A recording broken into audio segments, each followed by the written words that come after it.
Welcome all back to Season 4 of the Elestriad. In today's video, I'm going to be guiding you through the electrifying clash between none other than Trishula TTV, representing Zeus and the Thunder Pantheon, as he takes on Yataloked, representing the Divine Goddess Demeter and the Earth Pantheon. I'm Distant Coder, champion of Seasons 1 and 3, and I'm here today to be your guide through the gates of Olympus itself as I run you through both the casters' decks, their cool card choices, and the electrifying clash that they'll both be partaking in. Don't forget to secure your pre-orders for Divine Champions Firestorm, releasing May 23rd worldwide. You don't want to miss it because it's going to be bolstering a ton of fan favorite strategies as well as add new ones into the game. The meta is sure to be diverse, and you don't want to be caught out with some old cards when everyone else is playing all the new stuff. So make sure you pick that up before we get into today's clash. Go do it now. Go pre-order it now. So without further ado, Yata, tell us about your absolutely earth-shattering Earth deck. Hola casters, hello, it's Yataloked, your Latino friend, and today we are going against Trish with Thunder and how the fudge this situation happened. Whose fault it was that I end in top 8? It was not supposed to happen. I don't know how I'm here. I don't know how I'm gonna win today. Oh my god, I'm screwed. I'm cooked. But okay. Calm down, Yata, calm down. It's gonna be okay, guys. It's gonna be okay. Because I have my Air Boys. I have my Rumagen, my Equinix, my Viserys, Bullet, and Demeter. It's gonna be fine. I also have some Thunder friends that are gonna help me against Thunder. So it's like a betrayal, right? I have the Rabbit, the Electric, the Quackle, and the Arcarid. Not just that, I also have Eduardo's, and just for this week, I'm gonna be prepared in case I see double Tempest. For that reason, I'm gonna play Elestriad. It's gonna be fine. It's gonna resolve. I'm not gonna see Gorgon Gauge. It's gonna be fine. Only that, I'm also playing the Searcher, not Stone, because it can search a Golem. So I can search the Elestriad, or maybe the Arcarid, Earthquake, Resting, Triple of Ambrosia, and only 2 Tsunamis this week, because there is always the chance Trishula is gonna play Galaxia, or maybe Foamy, or stuff like that. So I'm gonna be prepared just in case, so this card is not there. 3 Gorgon Gates, because I think it's the best card in the game.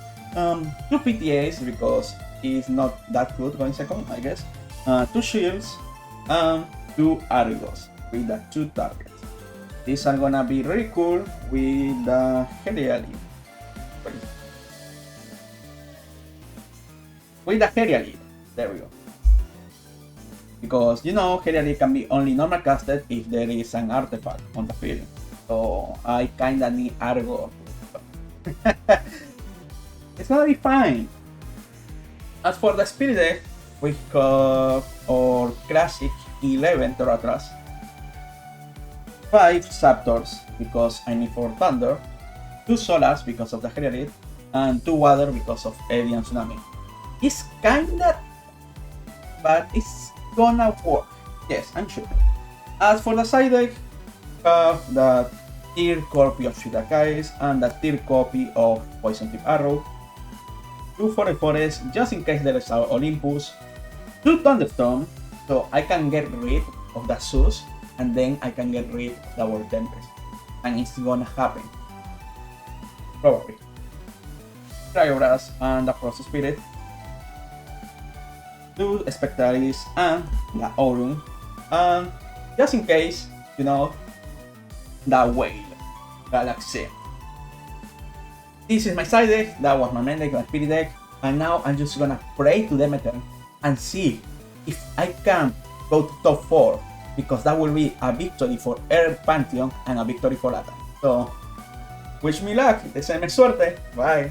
Yata rocking up with the standard Earth suite is very cool to see. However, I do want to note some very interesting things in his deck.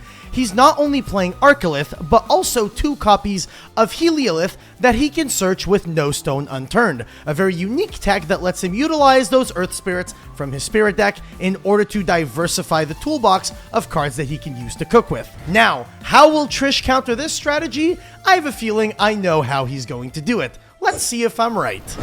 Yo, what's up guys? Mike Thomas, aka the Young Trishula, and we have survived into the top 8 of Elestriad. Voltempest was able to close it out against the fire duo of 1S plays. Shoutouts to them. They were very lovely. Loved playing against them.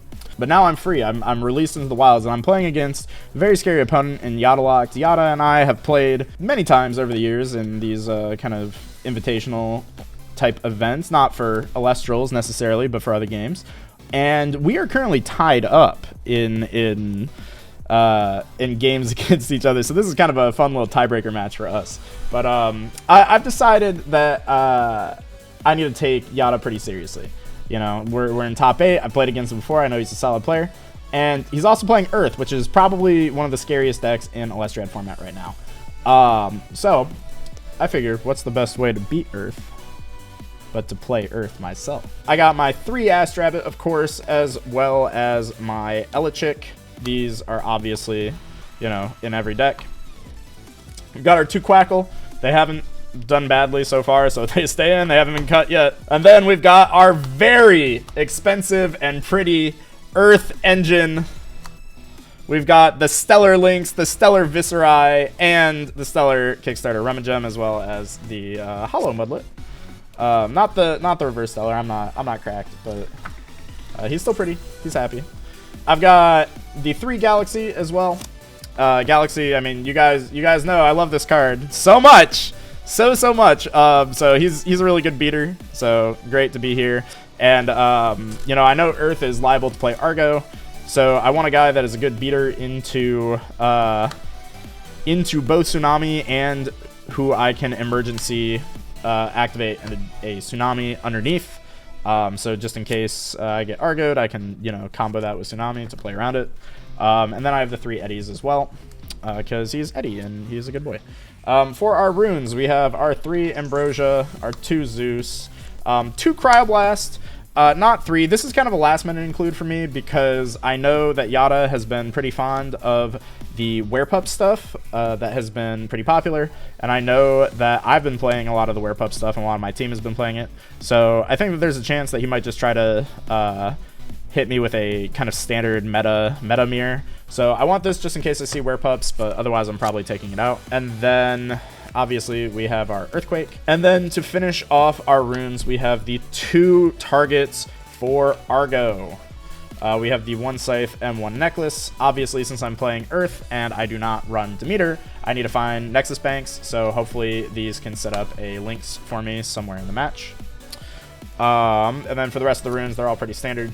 3 Gorgon's Gaze, 3 Shield, 2 Tsunami, and 2 Poison-Tipped Arrow. No Altar this time, just because the Echo Lynx threat is very scary, so I don't want to rely too much on setup, but PTA is good into the Echo Lynx, so we're going to play that instead. For the Spirit deck, this is easy breeze through. 11, state mandated, 5 Earth, 3 Water, and a Frost. So nothing too interesting there. For the side, fun fact, I still have not used my side deck up until this point, so maybe that'll change today. Probably will, because I'm playing the one Rummagem in my side for when I go first, just so I'm a little bit more consistent at finding links. 2 Spectrus, just he's Spectrus. He's actually a decent body, so part of why I think that Spectrus is like decent here, even though Earth doesn't really play stuff like Calfmel, like it can, but it doesn't usually play Calfmel, it doesn't usually play Galaxy or anything like that. I still think it's a solid beater because it also lets me swap out that Frost Spirit if I take it out. So he's still in the squad. Tomb Boombat, and then we got our 2 Jolton and our Olympus, the 1 Stadium in case I see stadiums from Yata. We've got our 2 Altars, just in case I feel like we're going to be playing Argo Wars. I can put this in, but it probably won't come in. The 1 PTA for when I go first. 1 Cryoblast, just in case Cryoblast ends up being really crazy for some reason. Laurels for when I decide to take out Cryoblast, and then the 2 Alloons. So maybe I'll go into my side deck this time, who knows. I wonder if Yataloked is going to be seeing this one coming, because I did. Trish is going to be sporting an Earth package with Equilinx and Viserys to kind of give him more of a variety of options when playing against Yata. But the extra interesting utility here is Argo with the Scythe of Demeter. Trish will be able to use the Scythe of Demeter not only as a Nexus bank for his Equilinx, but he's also going to be able to heal 2 spirits if Yata has Demeter out on the field. Trish taking advantage of the fact that he knows what Divine his opponent's going to be playing and trying to balance the scales in his favor. But right before we get into this game, make sure you guys check out the highlights from the top 16 of this Elestriad. There were 32 fantastic casters that were invited over to this tournament. 16 of them made it into the top 16 cut, and now only 8 remain. If you want to know how they got here, make sure you guys check out that video, and while you're there, leave a like, leave a comment, subscribe, why don't you? Both the casters in today's video are vying for a spot in the top 4 cut. A very, very prestigious position I found myself in, and it is not easy to get there. So I'm genuinely expecting both of these casters to be bringing their A game to try and make it into that top 4, especially considering that both Trish and Yata have been fully undefeated all throughout the pools and the top 16 of this Elestriad. So neither one of these casters are trying to get the first loss of their tournament. But without further ado, let's get into today's clash. Getting into the very first clash of this best of 3, Yataloked will be starting off with a normal cast of Viserys. Now, this isn't typically something that you want to be doing turn 1. Usually in Elestrals, it's been a well-known thing that you want to be more reactive than proactive, so running out a strong Elestral like this turn 1 might bite him in the behind. But here Trish is going to be casting out a Rummagem, showing that he's also on a pseudo-Earth strategy, which is interesting, and I'm curious if Yataloked was expecting this from Trish. I don't know if he was expecting Trish to bring out an Earth package, but here he is searching the Equilinx, and Yataloked seems confused. He's like, bro, I thought I was the one playing Earth. What do you mean you got an Equilinx, and why is it stellar? Trish is going to be setting 1, setting 2, and passing the turn over. Now, the thing to keep in mind, this Rummagem is in attack. If I had to guess, I'm assuming that Trish is trying to bait Yata into swinging into his set Argo. But here we're going to see an Eddie. Will Yata turn the Rummagem into defense?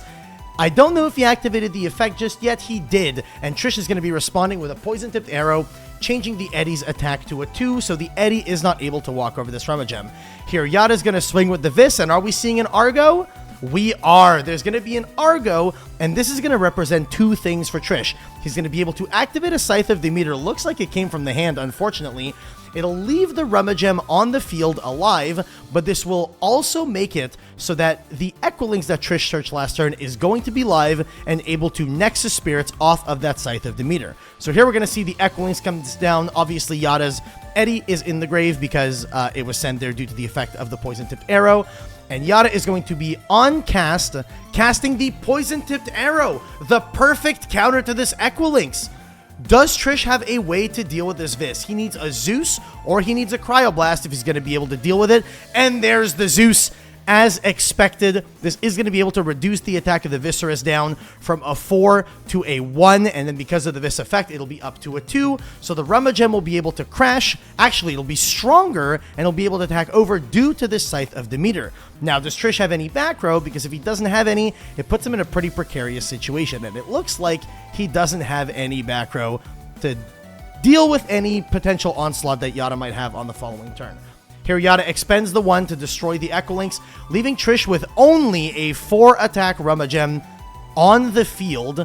This is not looking super, super great. This loses to a lot of things, and there's an Equilinx of Yata's own being cast down here. If we see a Demeter, this means that Yata gets a full board clear and will be ahead on Spirits. And there she is, the goddess of the harvest herself. The Demeter comes down, adds 3 more spirits underneath, going up to 4 spirits on this Demeter. That's pretty freaking brave, especially considering Trish is playing Thunder and could potentially be sporting a Thunderstorm. Now we're going to see the Equilinx Nexusing. I would destroy the Zeus here because you can just Demeter, pump up the Equilinx, and then walk over this Remagem as well as deal 1 point of damage. This is honestly a very big swing in Yata's favor. Both casters are going to be even on spirits here. However, Yata does have the board presence, but notably, no back row. And Trish casts out a Viscerus, and this Viscerus is big enough to walk over the Equilinx. Wow. And Trish also casting an Ambrosia, healing himself back up for 3. Very, very powerful. I mean, honestly, who's the Earth caster here?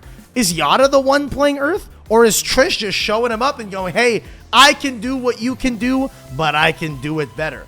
The real question is does Trish have a back row? He doesn't. This is just a naked Viscerus out on the board. Going to be able to use its effect to cast a second copy of itself in defense. So just a 2 defender out on the board, and with no back row, any Elestral that Yata might have can walk over either one of these Visceruses. However, the big thing is that he can't clear both of them. Are we seeing a cast of an Elestral or an expend to draw? A Thunder Spirit comes down. This could be Astrabbit, this could be Elechick, and it is the Astrabbit. Okay, so not the most... I know how I usually complain about Astrabbit being the most powerful Elestral in the game. In this scenario, it's actually not the best possible normal cast he could have had, because this Astrabbit isn't able to clear either one of these Viscerus without the help of Demeter. However, it does let him dig 3 cards deep into his deck to try to find a defensive card, so here he can go on the offensive with this Astrabbit by using the effect of Demeter, walking over the defense position Viscerus, and then on a later turn, let's say that back row is a Tsunami or a Shield, he is able to have some way to defend his Astrabbit, keep it on the field, and then continue to generate advantage. So as we see, he's using the Demeter effect on the Rabbit, going to use the Rabbit to swing over the defense position Viscerus, putting Trish on only 1 Elestral on the field, and an even number of spirits. Trish immediately going to his Spirit deck. Seems like he's drawn something good. Never mind, the opposite has happened, expending to draw, meaning that Trish is digging for some helpful cards that might be able to get him out of this pickle, and swings with the Viscerus, and the Rabbit goes down. The back row isn't real. Literally any back row here beats the Viscerus, unless Yata was planning to normal cast an Elestral that beats this Viscerus. And Eddie would be pretty powerful here because Eddie would beat a potential Tsunami. So Eddie is probably the most powerful normal cast Yata could have here. But maybe we're just going to see a Water Enchanted something else. Never mind. We're seeing a Rabbit in defense. All right, putting up the defenses. Thankfully, that Viscerus not able to walk over this Astrabbit does put Yata in a position where he can start simply gaining card advantage, digging for those cards that let him deal with any potential Elestrals Trish might cast out on the following turn. But right now, I would say neither player truly is in the driver's seat, and they've kind of come to a standstill. Yata going to be setting 1 additional back row, passing it back to Trish. Trish is definitely looking for something like an Eddie. Exactly as I was saying. He read my mind. He said, yes, Kevin, I got you. Eddie's going to come down. But we have a Gorgon's Gaze on Yata's side of the board in order to negate that Eddie's effect, preventing it from turning the Astrabbit to attack, making it so that neither the Eddie nor the Viscerus can walk over. And with that, it's back over to Yata.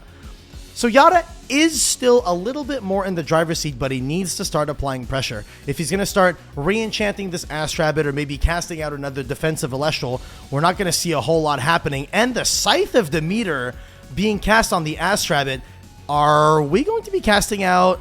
Is that the Heliolith? The main deck Heliolith comes down from Yata? This is going to be able to let him bounce an Elestral on the board, and the Viscerus goes back to Trish's hand. Now, keep in mind, Trish is not an Earth caster. He's a Thunder caster. So he's likely to have a whole lot less Earth Spirits in his Spirit deck than Yata does, so potentially making it so this Viscerus won't be able to come back down as a 5. Now Yataloked casting Ambrosia because his spirit count is dangerously low, trying to gain back a couple of those spirits so that he can get himself back into the game. But now we have a Scythe of Demeter on an Astrabbit that we can also pump with the Demeter to potentially walk over this Eddie. And then if we do that and we walk over the Eddie with the Astrabbit, that's empowered by the Scythe of Demeter, we'd be able to heal 2 more Earth Spirits. The only big problem here is that if he does choose to swing with this Astrabbit over this Eddy, that play loses really hard to shield. Yata opting to be a little bit more safe and swinging with the Heliolith. However, this Astrabbit in attack will still lose to this Eddy here because the Astrabbit will have 4 attack. And there it is, Trish going to be casting the Argo. Not only will this make it so that the Heliolith is going to be forced to crash into this Eddy, because I'm assuming we're seeing a Necklace of Harmonia come down from the deck to make it so that this Eddy has 9 attack, a whopping 9. But this also means that Yata now has an Astrabbit in attack that's a sitting duck with no back row to defend it. If Trish even has an Earth Spirit left in his Spirit deck, he can just cast out this Vis as a 5 attacker, walk over the Astrabbit, and then swing in with the Eddy for 1.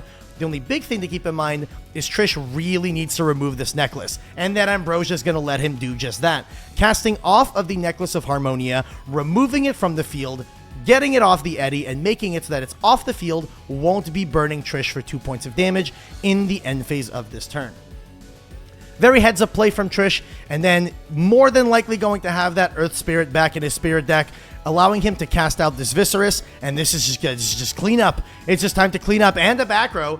I'm assuming that's real. If it's not, I don't think you'd be setting bluffs this late in the game.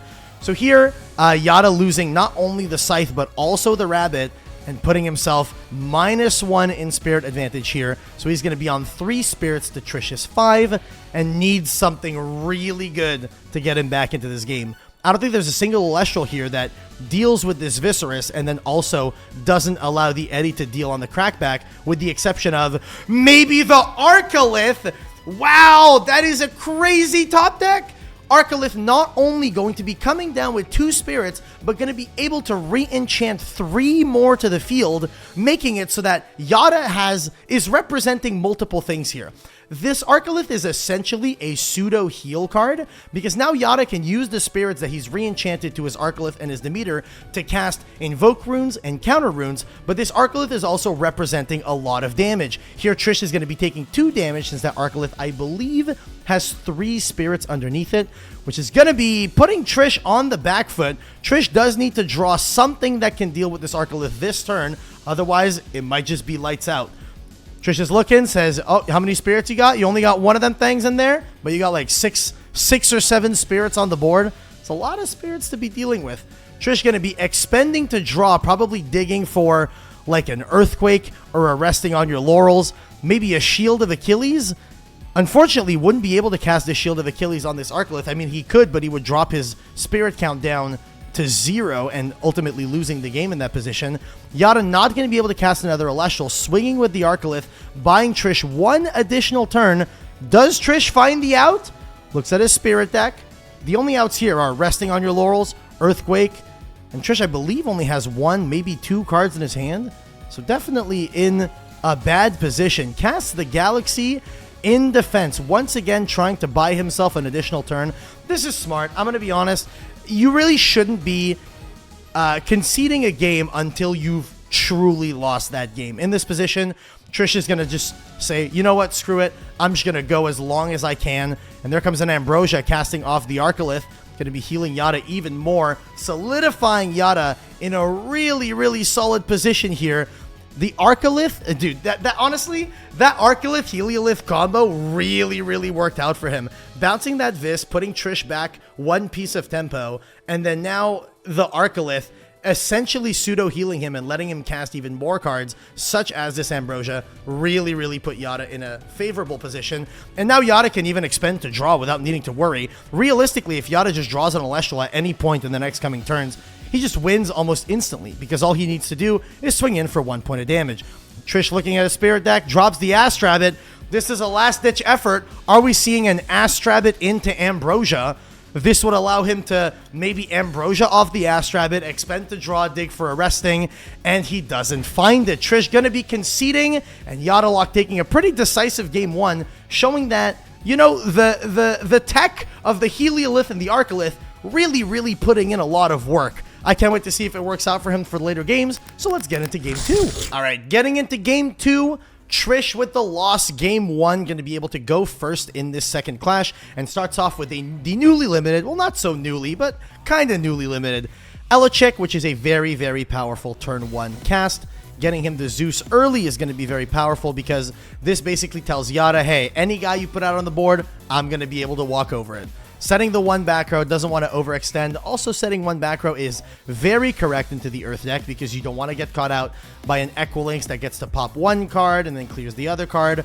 Mudlet comes down. Mudlet able to beat the Elechick. However, if Trish has a PTA, this is going to stop that. The Mudlet will turn the Elechick to defense, but Mudlet's attack is going to be 1 and won't be able to walk over because a 1 attack can't walk over a 1 defense unless Yata has either an artifact or the Demeter. There she is. Gonna pump up the Mudlet back up to a 4 attack. Gonna be able to walk over this Elechick.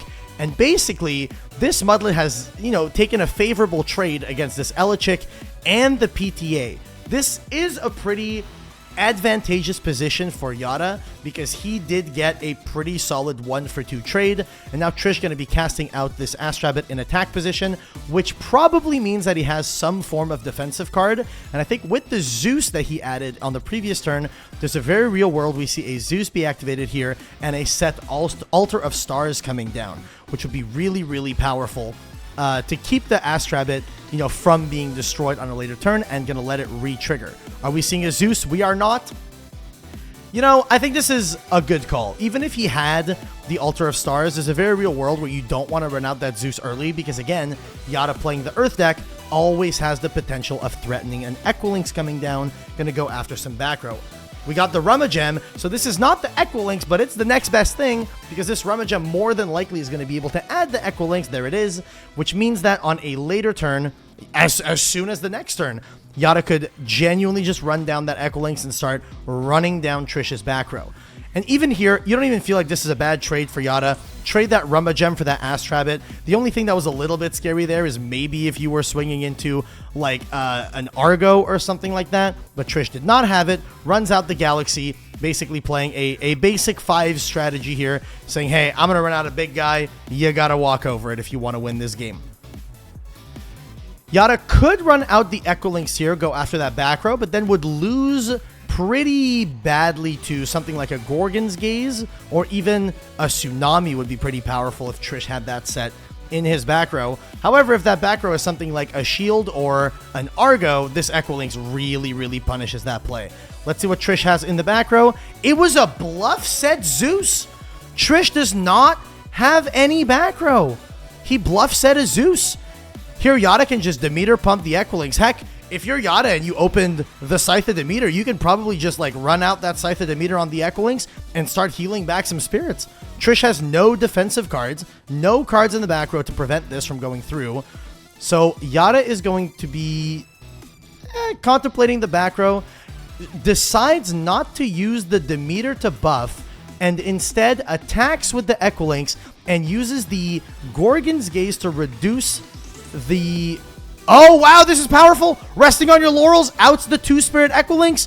So yes, it was a heads-up play to use the Gorgon's Gaze on the previous turn, but might come back to bite him. Honestly, that Gorgon's Gaze is a pretty valuable card. Unless Yata has another strong back row that he can use on these later turns, wasting that Gorgon's Gaze there when he really didn't need to might be just a play that costs him this game. Trish running out the Astrabbit, grabbing an extra card off the top, swinging in for 1 point of damage, and passing it over to Yata, where he's going to be contemplating his spirit deck. Runs out a Thunder Spirit into a Rabbit of his own. Now, the big thing to keep in mind here is that Yata could crash these Astrabbits like he did with the Rummagem on the previous play, but he could also Demeter buff this Rabbit to try and walk over Trish's Rabbit and get to keep his own. Board presence is really, really, really important in a game like Elestrals, so it might be something where you don't consider crashing them and you instead decide to go for the play where you walk over. However, that does get punished by a good amount of back row, but Yata says, you know what? It's time to gamble. Get it twisted. Those back rows aren't real. I know they're not. Swings over the Astrabbit. Will Trish respond to this, or will Trish's beautiful Stellar Astrabbit be meeting an untimely fate? And there's the Shield of Achilles. Now, Astrabbit, not typically the card you want to be using a Shield of Achilles on, because Yata can just run it out next turn again and then start gaining more advantage. But in this position, I think Trish really is playing on the back foot and truly needs to start gaining some advantage. And here, as we see, he's going to be re-enchanting his Astrabbit, digging for more cards because he seems to be lacking in the department of good cards here. Maybe digging for something like an Ambrosia or something like a good Elestrals to cast on the next turn. But keep in mind, those 2 spirits on the Astrabbit represent 2 things. He can cast, invoke, and counter runes using the spirits under it, and if this attack connects, he's going to be dealing 2 points of damage to Yata. And now Yata, in turn, going to be casting a shield of his own, and honestly, this shield doesn't feel as bad as the shield that Trish used on Yata's rabbit, and the reason why is because Yata was going to be taking 2 points of damage anyway because the rabbit had 2 spirits. Here, this is effectively a shield that's a 1-for-1 trade. You pay 2 to out a guy with 2 spirits, you dodge the 2 damage. It's an even trade for Yata here, so kind of a no-brainer to go for it. And here we see the Astrabbit coming down again on Yata's side. Going to be trying to dig for more card advantage, but Trish has the poison-tipped arrow. And I think this is Trish's one-way ticket to victory here. He needs to keep Yata off of guys. Yata is running low on spirits, and because he's running low on spirits, as long as Trish gets to constantly remove whatever guy Yata is putting on the board, Yata's going to have a really difficult time coming back into this game, meaning that with his spirit advantage, Trish is able to just run out more guys and more guys every single turn and whittle Yata down to 0 spirits. This is basically how the end game of Elestrals typically tends to play out. If one player has a lot of card advantage but not spirit advantage, and the other player is able to, keep them off of having guys on the board every turn, the game is just going to be coming slowly to an end. So here, the Astrabbit going to swing in for 1 damage, and if Trishula has something like a Shield of Achilles, this game is about as good as over. If Yata's not able to start walking over these Astrabbits, you're not going to be able to find some way to win this game. Here, Yata runs out an Eddy. Interesting choice because this Eddy still loses to Tsunami, because while the Tsunami wouldn't turn Yata's Eddy to defense, it would turn Trish's Astrabbit to defense, making it so that the Eddy wouldn't be able to walk over it anyway. So this Eddy actually doesn't play around any possible back row. Yata casts out an Ambrosia to heal 3 spirits, putting himself back up to 5, but I don't know if that's going to be enough. If Trish has something like a shield or even like a Tsunami, he's in a commanding position. Let's see if Trish has a relevant back row. And there it is, the Tsunami. Like I said, Eddy does not play around Tsunami, specifically in an instance where he's facing down a rabbit, because the rabbit goes to defense and Eddy does not walk over it. Trishula looking at a spirit deck, both players on 5, and Trishula casting a second rabbit. So powerful, it's the Trishula special. Looking at the top 3 cards of his deck, and again, he's probably just digging for something like a Shield of Achilles, something that keeps Yata off of guys, because if Trish is able to remove the guys from Yata's board, these Astrabbits, as small as they are going to be able to poke in for the little damage needed to put Yata to 0. So let's see if Yata has, I don't know, another Eddy or something like that. Maybe a Mudlet that would be able to turn these to attack and start allowing Yata to break through this wall of Astrabbits. And here we're seeing a Demeter come down with 2 spirits. Very powerful. This is going to let basically any Elestral Yata plays out to walk over. Is that a Specterus we're seeing come down? And there it is. Oh, he flashed it. He flashed it. Nah, you gotta play it, brother. You gotta play the Spec. There it is. The Specterus. So unfortunately, Specterus and Eddy with a Demeter only gets to walk over 1 Astrabbit, because Astrabbit, as you would believe, has a very large defense stat at 5, swinging with the Eddy, and now in this instance, the Eddy does not lose to the Tsunami, because the Eddy has 7 attack instead of 4, due to the effect of the Demeter. Trishula drawing for turn. Let's see what he's got. Yata's running low on spirits here. He's only got 2 remaining. I don't know if Trish has some kind of play where he can ascend over this Astrabbit for a big guy that can maybe swing for the remaining damage over this Eddy or something like that. Trish looking at a spirit deck, 4 spirits to Yata's 2. Looking to see if he has some kind of push, and instead goes, you know what? Never mind. I'm going to play the heal control strategy, baby. I'm going to cast out a Quackle, and with Quackle, going to be able to heal 3 Zaptors, and that's the big thing about these heal cards in Elestrals. Early game, they're not that good, but late game, these cards represent additional game actions that you can take. Because Yata only has 2 spirits remaining, his number of game actions that he can take is very low. And here we see a Scythe of Demeter coming down, I assume being cast on the rabbit, to make it so that this rabbit has 8 defense and can't be walked over even by the Specteris after a Demeter effect gets applied to it. That's kind of insane. This is a very heads-up play from Trich.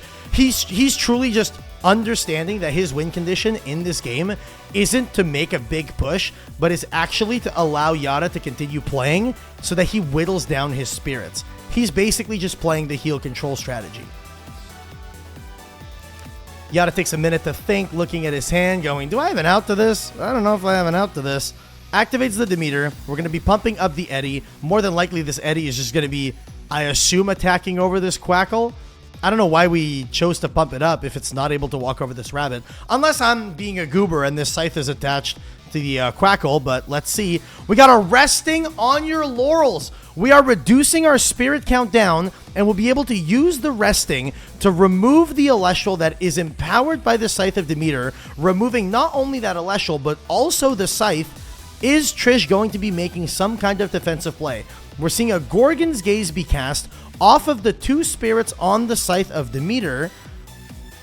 And what are we going to be targeting? I'm assuming we're targeting the Specteris or the Eddy. Whatever Elestral was buffed up by the Demeter so that that Elestral won't be able to walk over. But like here, the Quackle only has 3 defense.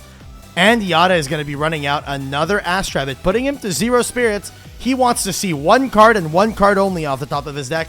And that card is Ambrosia. It takes a second to think, so it doesn't seem like that's probably what he saw. I feel like that would have been a snap decision if he did have it. And we are going to be entering the battle phase here. Never mind. We are casting an Ambrosia off the rabbit. He saw it, putting himself back up to 3 spirits. This is putting Yata in a very, very solid position. A lot of Elestrals on the board, and is going to be whittling Trish's spirits down. Trish, unless that back row is something very relevant, Trish is going to be ending this turn on the same number of spirits as Yata, but with no Elestrals on the board. Oh, actually, never mind. The Eddy was Gorgon's Gaze, so here Trish does get to hold on to his 4 remaining spirits, so Yata's 3. But again, a scary board for Trish to be staring down because he needs to find something that's able to deal with these cards rather than just stall a little bit. Runs out the Galaxy. This is a little bit of a bittersweet moment. Galaxy very, very good against Eddy. Very, very bad against Specteris. With the Galaxy, we're going to attacking the Eddy. If Yata has a Gorgon's Gaze set, this game is about as good as done. But Yata does not have it. The Eddy goes down. But the Specteris does beat the Galaxy on the following turn, provided Trish doesn't have a counter rune that deals with it. Yata looks at his spirit deck, looks at his hand, goes, do I have a guy that I want to run out? Do I want to run this out? Do I want to run that out? Sets a back row. Are we playing an Elestral? Never mind, we're just going battle phase and swinging with the Specteris. Trish has a bunch of cards that win here. Shield wins this interaction. Gorgon's Gaze wins this interaction. Heck, even Tsunami wins this interaction. This is a very, very dangerous play for Yata, and there it is, the Gorgon's Gaze. In the battle step, you're able to use the Gorgon's Gaze to make it so that the Specteris remains on 4 attack and doesn't suppress the Galaxy, so the Galaxy stays on 5 attack, putting Trish in a commanding position. The only issue is Trish is running low on spirits here, probably won't be able to cast out any more counter runes unless he has exactly Tsunami with a water spirit left. So here Yata needs to run out an Elestral that's able to deal with this Galaxy, and there's not very many that can do that because Eddy doesn't deal with it due to Galaxy's effect. Viserys doesn't walk over. He would need another Specteris or a Mudlet, and those would probably be the only cards that Yata could play that would be able to deal with this Galaxy right now. Yata counting out what spirits he's used, what cards he's used. He has 2 Ambros in his underworld, basically debating, do I want to do this? Do I want to do that? Trying to find some kind of play. It seems like he passed back. Trish is going to be casting out an Eddy Misenchanted with Thunder, swinging in for 1 point of damage. Yata's going to be taking it, it seems. And taking the damage from the Galaxy as well, putting Yata down to only 1 spirit to Trish's 0. Does Yata Hail Mary draw the out? It doesn't look it, and we're going to a game 3. This one went down to the wire. What a solid game. Yata seemed like he was in the driver's seat that entire time, but Trish managed to find a way to claw it back. Will he be able to take this game 3 in the reverse 2-0 against Yata? Both players at 1-1 going into clash number 3. Let's see how they do. Into game number 3, Yataloked off of the loss in the previous game, going to be choosing to go first. Running out the Taratlus for a turn 1 Rummagem. Very, very powerful opening play. This could be one of two things, either getting a Viscerus to have an offensive push on the next turn, or getting that one of Equilinx, and there it is, the one of Equilinx. It's at 1 for a reason. This card's really broken. Very, very powerful. Goes to show, I mean, this card being at 1, when it was at 3, it was very, very oppressive. It being at 1 means that you have access to a power play, but once it's dealt with, you don't have to deal with it anymore. So Equilinx has found its way into a much more fairer position in this game. And while I'm saying that, here's another Elestral that's on the Forbidden and Limited list. This one is semi-limited. The Viscerus comes down, and with its 5 attacks, swings the Rummagem. Will it connect? It will not. Yata's going to be using a Shield of Achilles here, but this is a little bit of an interesting one. This is an Elestral that doesn't feel great to shield early game, because it means that Yata's going to be facing down that Viscerus again later on in the clash. So there's a very real world where he's going to have to make plays, constantly keeping in mind that there's a Viscerus in Trish's hand and that it can come down at any point. Here we're going to see the Elechick come down. So instead of running out that Equilinx and trying to go for that back row, we're running out the Elechick to grab the Demeter, and then we have the ultimate 2-card combo, Demeter in hand with the Equilinx, ready to go for the next turn. Now here Yata really needs to make sure that he sets a back row that's able to deal with this Viscerus, because if not, the Viscerus can just come down next turn and walk over this Elechick or this Rummagem and start gaining a ton of advantage. Here Yata swinging with the Rummagem and the Elechick, dealing 2 points of damage to Trish, putting Trish down to 17 to Yata 16, and the Vis comes down once again. We knew it was there, we shouldn't be surprised. Let's see if Yata did have a card that was defensive and able to deal with it. Otherwise, Trish might be running away with this one. Viscerus swings in, I assume into the Elechick, and the Elechick goes down. Viscerus effect to cast another copy of itself from the deck. Going to be casting out that second beautiful, beautiful Stellar Viscerus in defense position. Now, I just want to point out, I just want to let it be known that the Equilinx that Trish is playing in this deck and one of these two Vis, he bought off me. He got them off me. We traded for that. And as you can see, they are serving him very well. This Viscerus coming down with a Thunder Spirit under it is interesting. I don't know if Trish is setting up for some form of Nexus play, maybe with an Altar and a Rabbit. But here Yata going to be casting out the Equilinx. And with Trish having 3 back row set, very, very scary. Yata shows that the set was actually a bluff set Demeter. And Yata going for 4 spirits on that Demeter. Genuinely no fear. He's just like, you know what? If you're going to be taking out this Demeter, I'm going to make sure it has all the spirits it could possibly have underneath it. Now here Yata debating what he wants to Nexus to, choosing to Nexus to the Equilinx. This is smart because it plays around a potential resting on your laurels, not so much into a potential Gorgon's Gaze. What are we seeing? And there it is, the Gorgon's Gaze. You're going to be targeting that Equilinx. So now the only Elestral that Yata has that will be able to attack this turn is the Rummagem. If Yata doesn't have a back row, this game is about as good as done. Let's see if he does have a back row back there ready to go. Pumps up the Rummagem. This will be able to walk over the Vis.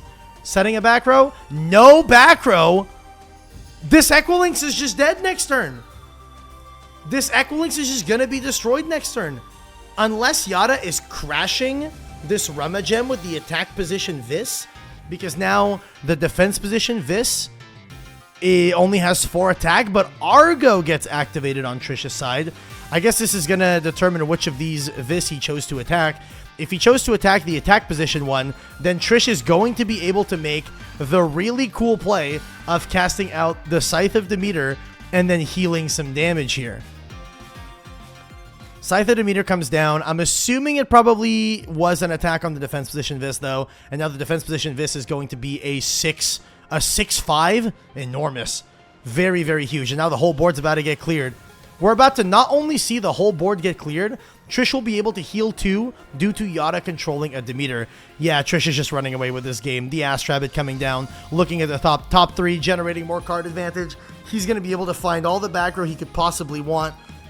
Yeah, if you're Trish, you're feeling real good in this position. 1 back row gets set here, and now here we not only clear the board, but we also get to swing in for a point of damage. So we get to go for the Vis over the Equilinx, healing only the 1 to Rattlers because he only has 1 in Underworld. If he had more, he'd be able to heal 2. And then we go attacking with the Vis over the Rummagem and the Rabbit in for 1 point of damage. And now Trish is in a very, very commanding position. If there's an Altar of Stars back there, Trish is probably not losing to damn near any Elestral. Yata might be running out. And there you go, Yata running out of Specteris, which would beat a Viscerus. Here, going to be able to pump with the Demeter to guarantee that he can walk over anything. But this play loses to about every counter rune in the game. Argo beats this, Shield beats this, Tsunami beats this. But like I said, Altar also beats this. And if he does have the Altar, an Altar play off of this Vis would feel really good to re-enchant that Rabbit. But here we're just going to be casting the Gorgon's Gaze, and heads up play from Trish, going to be expending an Earth Spirit to do so because Yata once again doesn't have any back row. And because Yata has no back row, Trish is guaranteed to be able to walk over the Specteris and heal some more Earth Spirits because of the Scythe of Demeter. Here Trish is deciding, you know what, I don't need more guys, I'm re-enchanting this Ash Rabbit. All I need is back row. Give me back row for the rest of the game, baby, that's all I need. Back rows and Ambrosias. So this is representing 3 points of spirit damage to Yata's board, and also an additional swing in the form of Vis being able to heal the 1 due to the Scythe of Demeter here. Trish healing back up to, I believe, a 7 spirit count, and then swinging with the Vis and the Ash Rabbit for an additional 3, putting Yata below Trish in spirits as well as cards on board. If you ask me, I think this game is about as good as done. Yata can probably pack it up, but, you know, I'm sure he's going to be a trooper and power through, try his best to try and see if he's able to find a way to claw it back. Something like a resting on your laurels could be a good start. Or, you know what? I'm speaking too soon. What do I know? This Arcolith goes crazy, but there's the poison-tipped arrow. That's actually huge. The poison-tipped arrow is going to be able to reduce the Arcolith's attack down from a 6 to a 4. And then we're also going to be using the Gorgon's Gaze to negate the Arcolith. So Yata won't be able to heal any spirits with this Arcolith. And by heal, I mean put them back on his board to be reused. But then on top of that, Trish can also just expend 2 in the end phase to destroy this Arcolith. And with that, that's the end of the clash. It appears Yata conceded and Trish took it home. Trishula moving on to the top 4 of the Elestriad. A very, very strong showing from both players. I think both players had very, very powerful decks. And honestly, I'm not too surprised to see Trish do that well, but I think Yata really gave him a run for his money, and I think that's what it's all about. So with that being said, thank you all so much for watching this clash of the Elestriad, and make sure you stay tuned for later clashes that are going to be coming up. But before then, make sure you go down to the comments, congratulate Trish on his win, and let Yata know that he did a fantastic job and showed Latin America proud. With that being said, I have been Distant Coder, and it's been my pleasure to commentate for you all. If you guys want to see me back on the commentary desk, make sure you also leave that in the comments, because I'll be sure to go in and read. So say something nice about me, and I'll give you a thumbs up. The same thing you guys should be doing on this video. With that being said, I'll catch you all in the next one, and I hope you all have a fantastic day. Have a good one, y'all. Peace!